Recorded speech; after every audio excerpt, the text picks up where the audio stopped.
In late 2017, I moved into an apartment with several roommates, and we all got along well. It was there that I met Sarah, who would later become my girlfriend.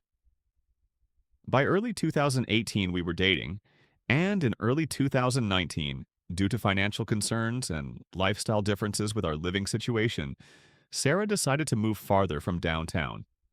I chose to move with her. After a few months in the new apartment, Sarah's father suffered a serious accident back in her home country in Europe. We live in the United States. At that time, our relationship was struggling. Neither of us felt fully ready to live together, and we lacked the emotional connection we needed. We both had doubts about our long-term future. Sarah's father has struggled with drugs, alcohol, and other issues throughout his life, creating significant trauma for her. In contrast, I have always enjoyed a strong relationship with my parents, which made it challenging for me to fully understand and support her during this difficult period. Sarah returned home to be with her father in the hospital. While there, she reconnected with Sam, a longtime platonic friend. Sam and Sarah share a deep emotional bond stemming from his own trauma with an abusive mother, a connection that predates our relationship. I had felt jealous of this bond initially, as it was deeper than what I could offer her at the time. However, Sarah was always reassuring, emphasizing that she had no physical attraction to Sam. During her trip, Sarah and Sam spent time together, and I was aware of it through our open communication. One evening, after visiting other friends near Sam's home, Sarah went to see him. They talked for hours in his room about their shared experiences with trauma. Sarah later described feeling truly understood and emotionally connected for the first time in a long while, amid the strain in our relationship and the challenges we faced. In that moment of vulnerability, Sarah kissed Sam passionately, though briefly. They partially undressed while making out. Sam acknowledged that it was wrong, knowing about our relationship. He had even met me. Sarah agreed, yet she proceeded to perform oral sex on him, seeking intimacy while suppressing her concerns about us. They cuddled and she spent the night there. The next morning, Sarah texted me saying she had slept at a friend's place, not mentioning Sam. For nearly a year afterward, I remained unaware of what had occurred. In the time since, both Sarah and I have grown as individuals, and our relationship has strengthened. Recently, during an important conversation where I expressed, with deep emotion, my commitment to building a life with her, Sarah interrupted. She described it as a make-or-break moment and revealed everything about the incident for the first time. The approximately 40 hours since that revelation have been an emotional whirlwind for both of us. I have remained remarkably rational and understanding, though the sense of betrayal is profound. Sarah feels deep shame. These hours have marked the most honest and transparent period in our relationship.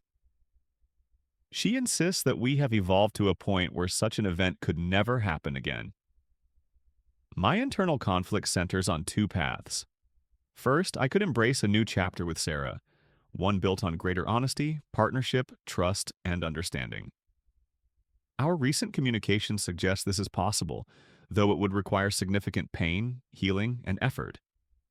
Alternatively, I could yield to the intense, recurring pain of betrayal and the year of deception by omission, concluding that trust is irreparably broken and that the suffering will never subside enough to make reconciliation worthwhile. We have integrated into each other's families and closest circles, and we were beginning to plan a future together.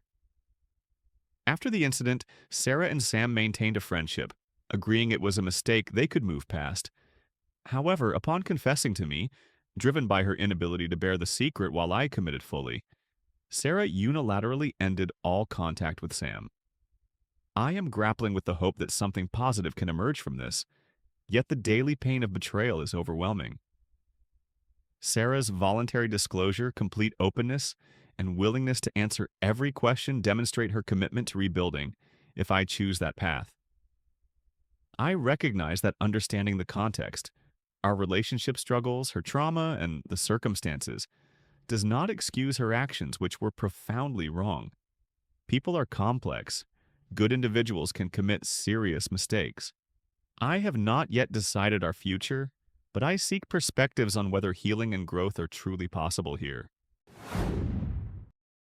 I think my sister-in-law's 23F best friend, 23F, is trying to get with my 25F husband, 28M, and she's encouraging it. Am I delusional? My original post got locked because I didn't use a throwaway account, so I made another account to post the update so it doesn't happen again. I'll post a link on my old account for proof that this is my new account. My sister-in-law, 23F, is my husband's 28M half-sister. She was the product of their mother's infidelity. His father divorced their mother when he was 12 after he found out through a paternity test she wasn't his. My father-in-law refused to have anything to do with my sister-in-law but continued to have a relationship with my husband. Because of this, my sister-in-law is very clingy to my husband. My husband is also very protective of his sister and generally doesn't tolerate anything negative being said about her, which is why I'm posting this here before mentioning anything to him. My husband and I bought a house last year which has its own indoor swimming pool. My sister-in-law was super excited when she saw it and asked if she could use it sometimes with her friend. We said it was fine, as long as she gave us notice before she turned up. She and her friend, Chloe, have used it many times before, but almost never when my husband is home. He is a lawyer and works long hours. With lockdown, my husband has started to work from home. My sister-in-law asked me if she and Chloe could come over and use the pool. I told her I was uncomfortable with them coming over as I'm pregnant and don't want to accidentally expose the baby to anything risky. My sister-in-law then asked if she and Chloe quarantined for 2 weeks, would they be able to come over? My husband said it was fine. 2 weeks later, they turn up at my house. My husband was in his office, so they go straight to the pool after making small talk. My husband ends up coming out after an hour, and we're hanging out in the kitchen. My sister-in-law walks in to get a drink and starts talking to my husband. Before she goes back to the pool, she says, "Chloe's going to be so happy to see you." It was weird because my husband and Chloe aren't close.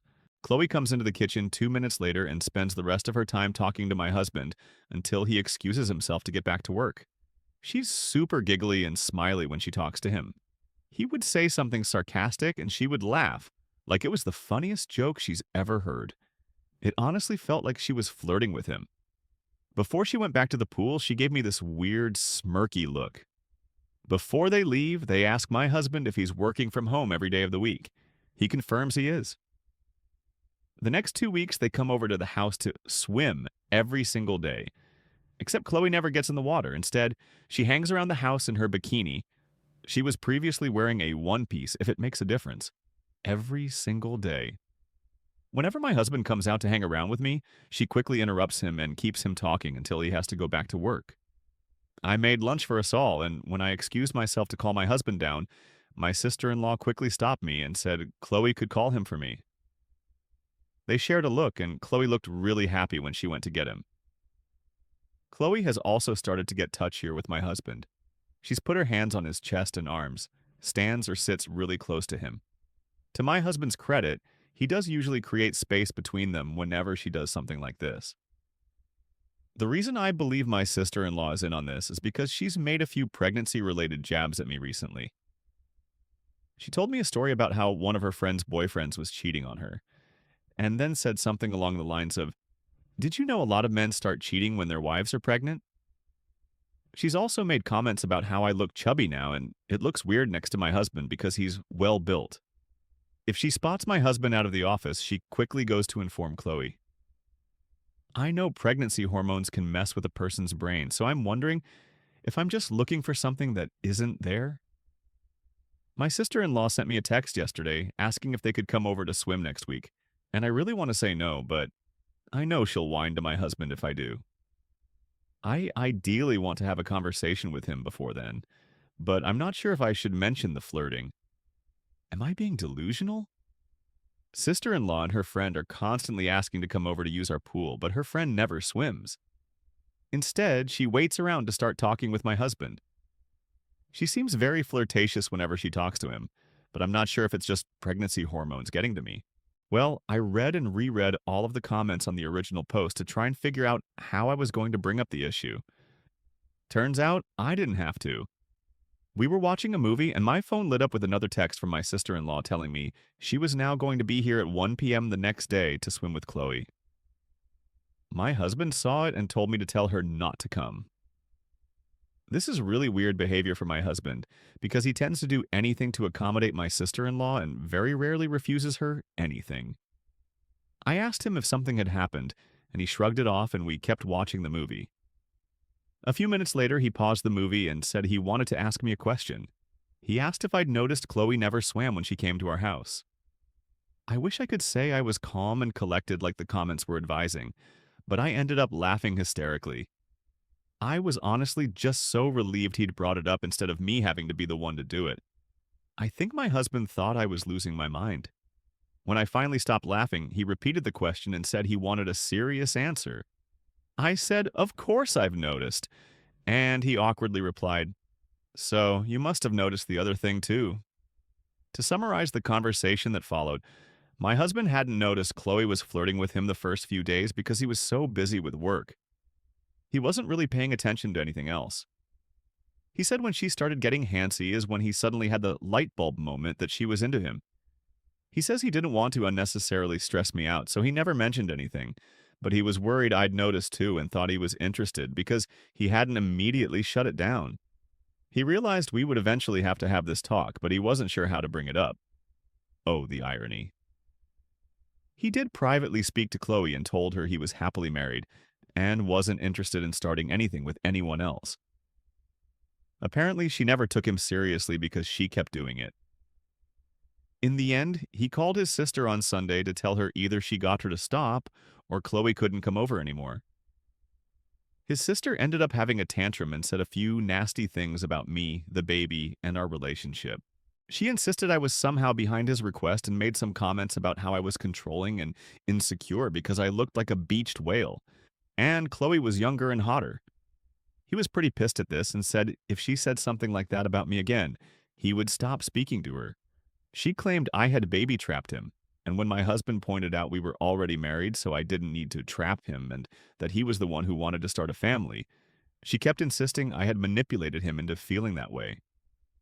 She claimed he was unhappy in our relationship, and he always looked tired because I was forcing him to slave away to fund my fancy lifestyle while I sat on my ass all day.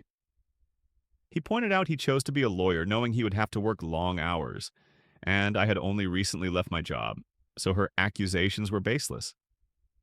She said some other stuff along the same lines, but the thing that made my husband finally snap was when she said it. The baby was already ruining everything, and it was just going to get worse when it is born, and he should have dragged me to the abortion clinic while he had the chance. He told her neither she nor Chloe were welcome in our home anymore, until they apologized for how they'd been behaving and for the things my sister-in-law said. He said he wasn't sure he could ever forgive or forget what she'd said about our child even if she did apologize, and he couldn't believe she would even think something like that, let alone say it. Apparently, she started crying and said she was sorry, that she didn't mean it, and she was just scared to lose him and that she wasn't thinking clearly. He hung up on her. He showed me his phone, and she's been calling him and texting him since, begging him to reply. He asked if she'd said anything to me. I was debating whether to say anything or not, but he kept insisting he knew she had said something and he wanted to know what it was. I told him the things I mentioned in the original post and a few other things she had said.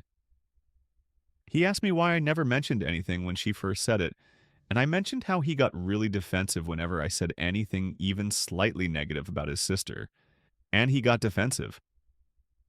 I pointed out he was doing it again, and after some back and forth, he admitted that maybe he was a little bit defensive when it came to her, but he promised to stop, and he wanted to make sure we could talk about anything, including his sister.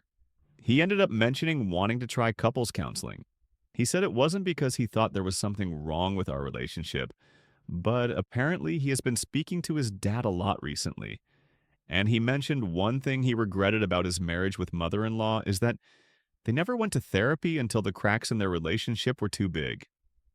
In his current marriage, they go, and it's helped him avoid the mistakes of his first marriage. I agreed, so we're probably going to try that soon. My husband thinks my sister-in-law will eventually turn up even if we tell her not to, but he promised he'd deal with her if she does. So, Reddit, I guess you were right. I really did just need to speak to him. Thanks for the advice and comments. I enjoyed reading them all. We talked. Husband already confronted both the friend and sister-in-law. Sister-in-law said some really shitty things, so we won't be contacting her for a while. Communication is key, folks. We met when we were 9 years old and began dating at 12. Though it was the typical middle school relationship, he cheated on me when we were 15 or 16. By then, our relationship had become on again, off again, a pattern that persisted until we were 17. At 18, I received a full scholarship to a university across the country for athletics and academics. However, during my first and only semester there, I felt profoundly unhappy. I disliked the team, the coaches, and I had no friends. He flew out to visit me, and we became engaged at 18 years old. A little over a month later, he returned and we married in a courthouse ceremony. I returned home after the semester ended. He was 18 and I was 19 when he enlisted in a highly demanding and prestigious branch of the military. He departed for 3 months of training, which proved challenging, but we managed. He returned briefly for a few weeks before leaving again for several more months to attend specialized schooling for his role. During this period, I would discover later, he created a profile on Bumble and paid more than $50 for premium upgrades to increase his swipes. He maintains that he never met anyone in person and that any conversations remained limited to brief introductions. Years later, I also learned that he had spent over $600 at a strip club. He explained that seniors pressured him to go and that he covered a VIP room for a friend who could not afford it, fearing his colleague would face consequences. That same weekend, he traveled along the coast, visiting various clubs and another strip club, based on what I have pieced together. At 19, we relocated to another state and purchased our first home together. When he was 20, he deployed. This period marked one of the most difficult phases in our lives, becoming even more strained upon his return. He developed a pornography addiction during deployment. I recall sitting on the bathroom floor at 4 in the morning, repeatedly refreshing his social media account and watching his follower count for porn-related profiles increase every 5 minutes. He pressured me for explicit photos and videos, leaving me consumed with guilt when I refused, fearing he would seek them elsewhere. He returned home 6 months later, and initially things seemed stable. However, after a few weeks, I noticed that upon arriving home from work, he would immediately head to the bathroom for showers lasting more than 45 minutes. Occasionally, I would enter afterward and notice signs of lubricant use, such as a slippery bottle on the floor or a ring mark on the counter. I tried to overlook these indications until I discovered a $30 charge on our account to an individual with a suggestive name. When confronted, he averted his gaze, took a deep breath, Abadinas ran his hand through his hair, and offered a hasty explanation that it was his colleague's wife purchasing lunch for the group. For reasons I cannot fully explain, I accepted it and moved on. Minutes later, he claimed to feel ill and retired to bed. An hour afterward, he texted an apology, admitting to a pornography addiction developed during deployment and confessing that he had sent money to a woman for premium Snapchat content. He insisted that overwhelming guilt prevented him from viewing anything and that he immediately removed her. Notably, on the day of that transaction, he had purchased flowers for me, an unprecedented gesture even for special occasions. From this point, the timeline becomes unclear in my memory. I struggle to recall the exact sequence or intervals between events, but I will relate them as accurately as possible. Sometime later, perhaps weeks or months, I awoke to a message from a former acquaintance on social media. We were likely still 20 or possibly 21. She informed me that he had contacted her the previous night while drinking at a nearby friend's house, expressing that he loved and missed her. Though details escape me, she reminded him of his marriage, to which he replied that he did not care. I shouted to rouse him from his intoxicated sleep and declared my desire for divorce. I locked myself in the bathroom and self-harmed, desperate to feel anything other than the overwhelming pain. After an indeterminate time, he entered and denied sending the messages, claiming he had left his phone connected to a speaker for music and that his friend had used it. He alleged the friend saw her story and messaged her seeking explicit images. He even showed texts where the friend apologized. Unaccountably, I believed him instantly experiencing profound relief. Around age 21, the situation deteriorated significantly.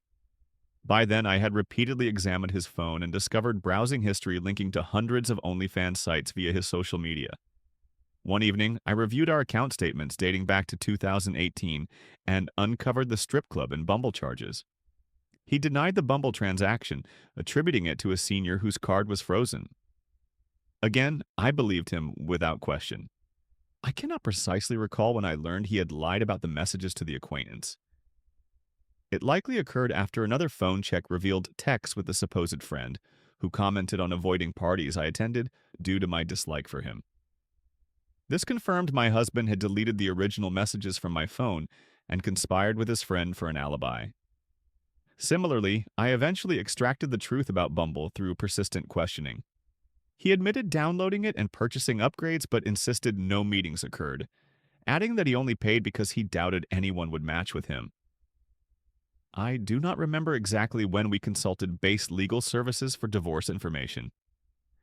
I had only seen him cry intensely once before, at the airport post-wedding, where he hid his face while embracing me, unwilling to depart. Yet now he wept incessantly upon learning I had prepared divorce paperwork. He apologized repeatedly, deleted all social media, and offered concessions like relinquishing savings or funding my education, vowing never to remarry. I relented, and we pursued marriage counseling. He made substantial efforts, avoiding his phone, leaving it unlocked and visible, granting full access, pledging to abstain from pornography, handling household chores, preparing meals, and ceasing drinks with friends. It represented a complete turnaround, for a time. Soon, minor triggers provoked my panic attacks, restricting his social interactions. He resumed drinking with friends weeks later. One evening, his delayed return caused me to collapse emotionally, leading to hospitalization and initiating a toxic pattern. His actions, socializing or occasional suggestive YouTube content, would ignite my rage, prompting verbal degradation to inflict the pain I endured. Counseling eventually proved beneficial. Post-hospitalization, I engaged my own therapist, who became a vital support. I still correspond with her. Isolation compounded my struggles. He socialized daily with colleagues who partied weekends while my family and friends remained distant. My severe social anxiety hindered new connections, leaving me profoundly alone during his absences. At 22, our marriage showed genuine improvement.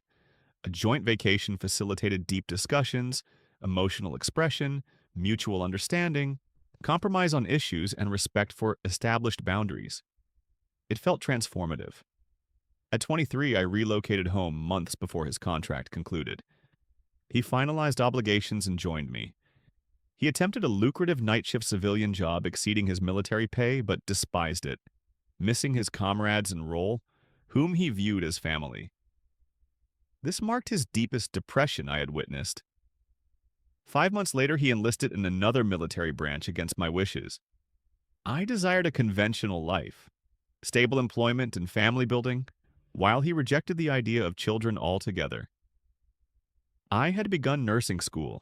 My infrequently seen best friend had a child, affording me regular social interactions with friends and family.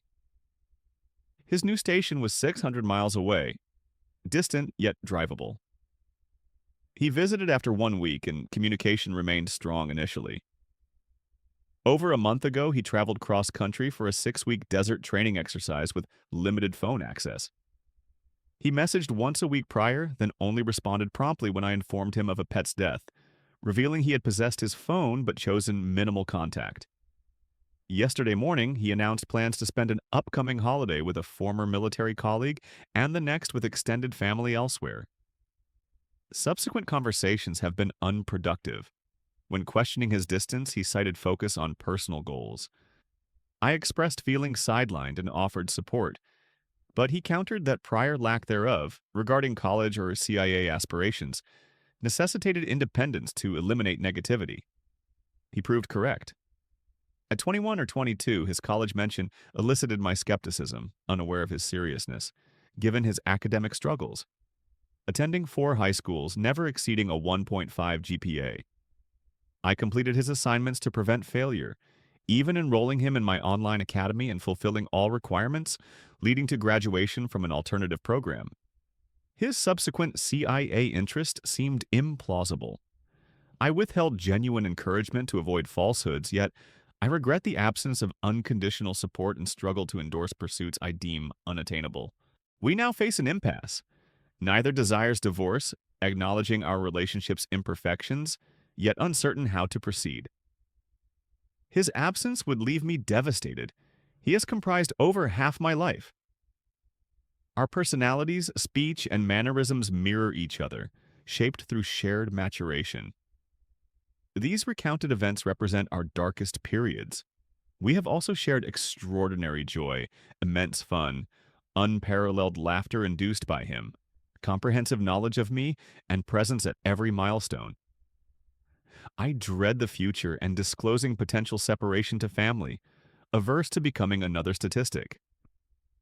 Aware of our youthful marriage and military context, where divorces predominate, I believed we were exceptional. Restarting at nearly 24 feels daunting, despite relative youth. After 14 years together, I anticipated family planning, yet he prioritizes career and questions wanting children. I am at a complete loss. Thank you for reading if you have reached this point. I apologize for any disorganization. This is my first time confiding these details. I feel embarrassed and directionless.